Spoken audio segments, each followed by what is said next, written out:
As a Canadian, I can't think of anyone more qualified to talk about today's episode than me, because today we are looking at Rush, episode 5 of season 7. Premiering December 5th, 1999, Rush has Mulder and Scully investigating a group of teens who may be comic book style speedsters, although I'm still waiting to see how Geddy Lee fits into any of this. The episode begins with some kid driving out into the middle of Pittsfield, Virginia. He meets with a cool kid, and you know he's cool because he's smoking. Remember when kids would smoke in movies? So cool kid Max, who has to be like 30 years old, has something to show dorky kid Tony, but only if he isn't a snitch. It seems like he might be though, because how the hell did the cops know he would be out here? Anthony Reed. Got any outstanding warrants, Anthony? No, of course not. Well, I'm going to check it out for myself, so put your hands on the vehicle. Alright, so this is interesting. According to Tony's driver's license, he was born March 1st, 1983, and was issued his driver's license on December 13th, 1994, making him just 11 years old. The license also seems to expire just 30 days after his 16th birthday. I don't know how things work in Virginia, but I feel like 11 is a little too young to be driving. It must be a slow night because the cop runs his name to see if he has any warrants.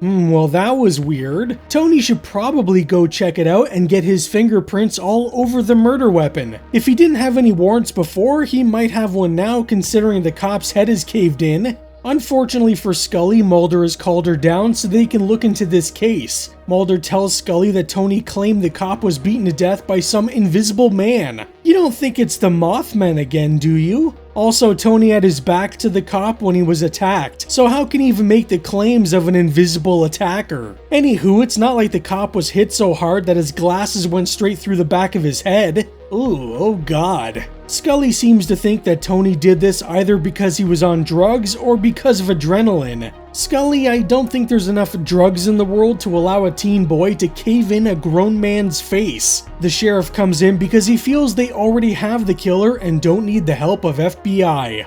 Well, I don't need it. I got the murder weapon with bloody fingerprints, and once the state crime lab matches that up with Tony Reed, it's open and shut.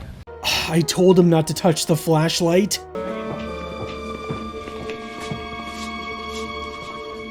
What?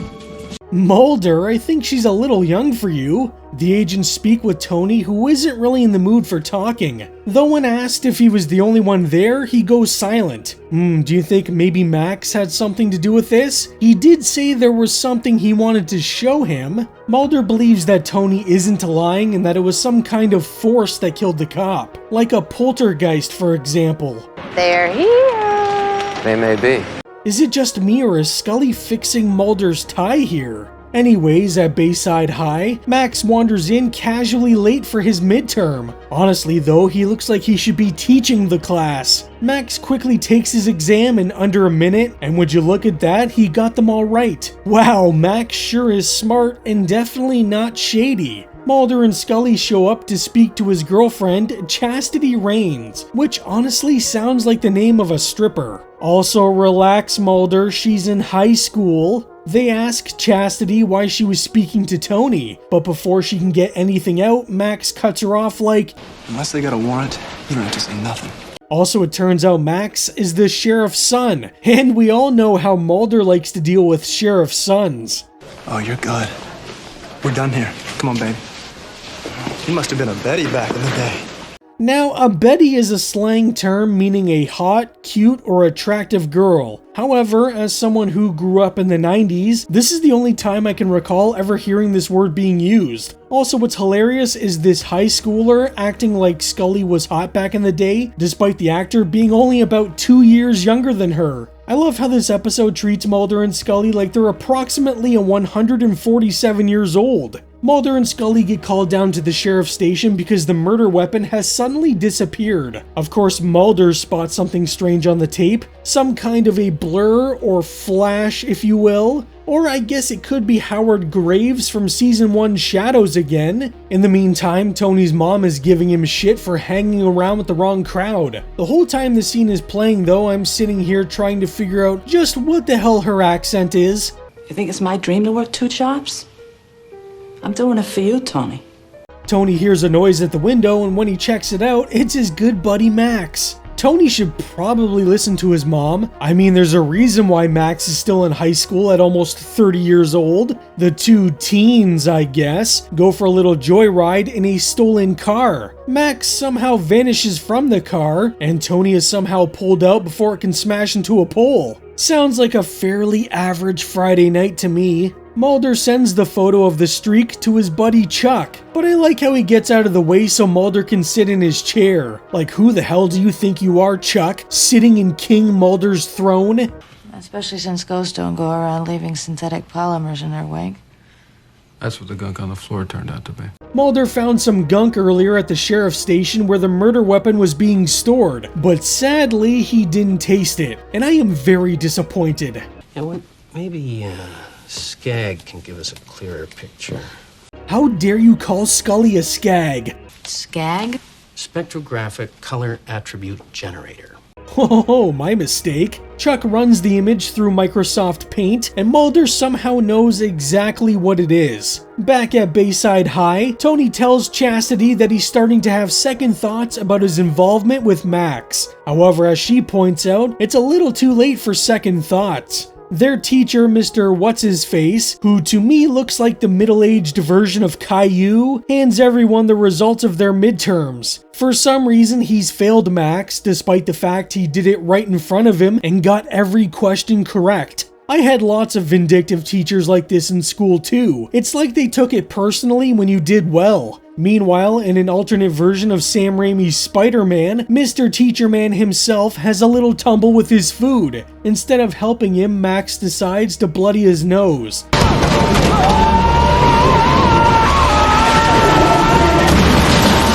Now remember what Uncle Ben said, Max. With great power comes tossing a chair at your teacher's head.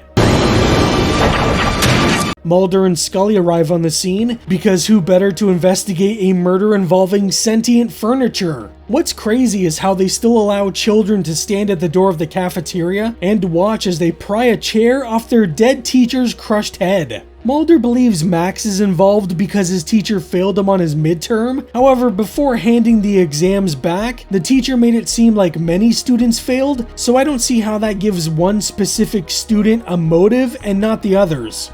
This kid has changed, Scully. Well, Mulder, he's a teenager. Everything about him is changing. His body and his brain chemistry is in a state of unparalleled upheaval. Yeah, he's got hair where there wasn't hair before, and he can crush teachers' heads with chairs. We all went through that awkward teen phase. I honestly can't believe Scully is somehow blaming this on puberty. Mulder and Scully are then informed that Max collapsed in the parking lot and is being rushed to the hospital. Instead of being with her boyfriend, Chastity decides to drive into the Evil Dead woods, with Tony not far behind. He better not be thinking about stealing Max's girl. Tony follows her into a spooky cave, which seems to give him a case of the Jacob's Ladder head shakes. Meanwhile, Mulder and Scully visit with Max, not so they can see how he's doing, but so Mulder can call out his superhuman abilities. No, something else. You figured out a way to tap into something that gives you superhuman powers. Man, you're whistling Dixie. Whistling Dixie? Betty? Are we sure he wasn't a teen in the 1950s? Scully points out that he seems to be dealing with the effects of withdrawal, like he's been taking some sort of drug that's been giving him superhuman powers. Mulder and Scully decide to track down some missing test results from Max's chart. But what's Chastity doing here? And how did she get here from the spooky woods so fast? Scully finds his missing test results, and it seems Max's body has less in common with a teenager and more in common with a crash test dummy. Hey, wait! That's not a dummy! This exhibit is closed! Basically, whatever he's been doing is completely destroying his body. While that's going on, a nurse notices Chastity in Max's room. But she sure is a sneaky little lady. Those globs we found? This is where they came from.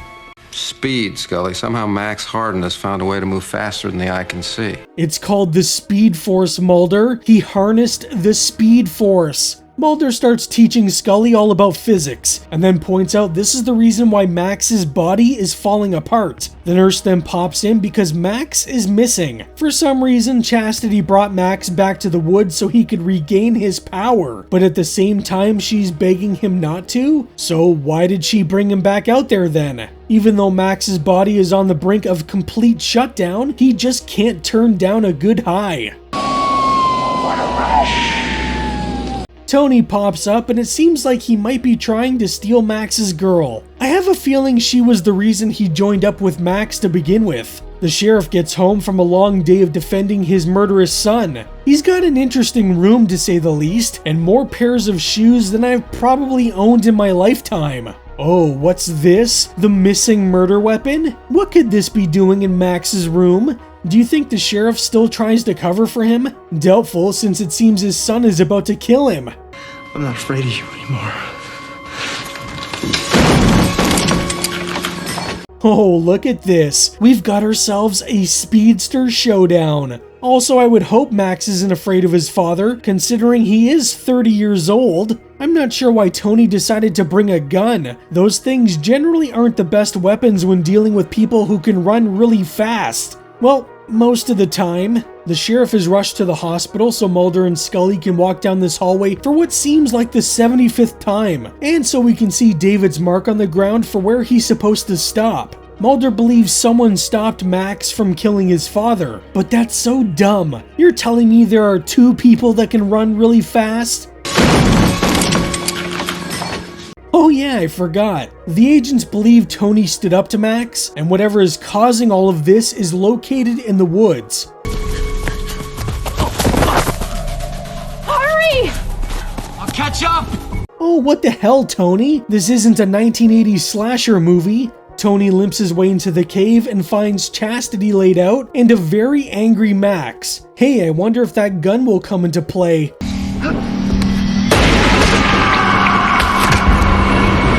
For some reason, Chastity decides to take the bullet as well. I mean, she did say she wished things were different. Well, with Max dead, I'd say that makes things different, though she would likely go to jail for killing him. What's hilarious is a bunch of experts checked out the cave, and Mulder seems to be disappointed that they found nothing. Maybe it's something that only works on teens? To make sure this never happens again, the cave has been completely filled with concrete. I'm not a concrete expert, but I feel like it would take a lot to fill that cave.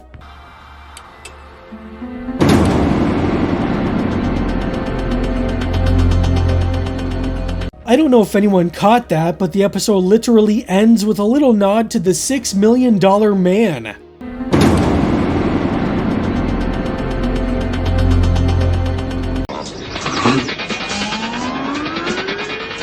Rush is a fairly meh episode. I don't hate it, but it's not great. For one, it doesn't really feel X-Files. It feels more like something you'd find on the CW. And no, that's not a compliment. I guess you could do something with a more comic booky storyline and make it scary. I mean, the movie Brightburn did a decent job at taking the Superman mythos and turning it horror, but it doesn't really work here. I get what they were going for with the story being more about drug addiction and teens, but it's still fairly dull, honestly. I'd say the one aspect I do like is how the bodies of the characters using the super speed powers were all breaking down. That's something you rarely see in the comics, at least to my knowledge, though I wonder if it inspired the found footage superhero movie Chronicle. Chronicle features three friends who find a glowing object located inside a cave system in the woods. This glowing object gives the three friends telekinetic powers. The teens begin using their powers for fun,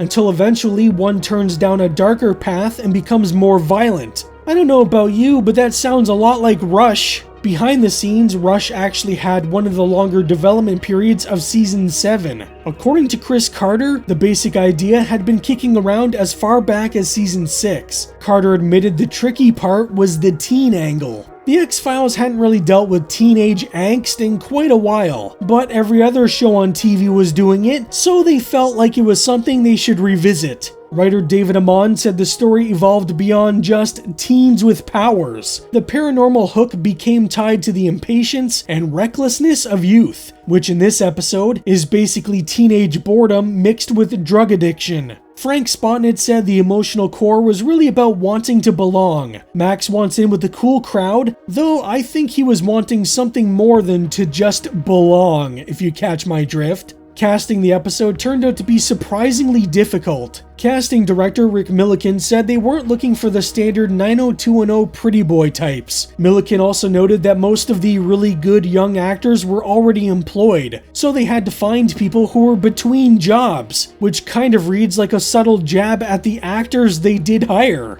Now, Rush was also a pretty effects-heavy episode, but instead of leaning immediately into CGI, director Rob Lieberman achieved much of the speed effect practically, by filming scenes at different frame rates. Producer Harry Bring said filming Rush was difficult because every effect had to be incredibly precise, especially the climax in the cave, where Chastity fires a gun, runs around her target at super speed, and ends up catching her own bullet. Pulling that off required a complicated mix of different camera speeds, blue screen work, and compositing. One scene that caused a lot of debate though was the teacher getting pancaked by the flying cafeteria table. Frank Spotnitz called it one of the most horrific things the show had ever done, and there were ongoing discussions about how much they could actually show. And sure enough, when the episode hit editing, standards and practices stepped in. Their big issue? In the original cut, you actually saw the impact. The network wanted that removed. But writer John Sheban pointed out something funny happened when they cut it out. The audience's imagination made it way worse. Rush currently sits at 7.3 on IMDb. It's a fine episode, though mostly dull and doesn't really feel like an X-File, so I give it a 6. Up next, it seems our luck is about to change when the agents investigate the luckiest man in the world in the Goldberg variation. So what do you think about Rush? Let me know down in the comments. Anyways, that's all for today. I really hope you're having a good day and stay spooky. A mysterious force. He was beaten to death by an invisible assailant. With the power to kill. Looks like he was hit with a sledgehammer. In the blink of an eye. Whatever this is, it's not a ghost. The X-Files. Look out! An all-new episode Sunday at 9, 8 Central on Fox. Huge thanks to all my channel members, you're the real MVPs of the Spooky Squad. Your support helps keep the lights flickering and the monsters fed. If you'd like to join up and help support the channel, check out the join button below. But no pressure, just watching and liking helps a ton too.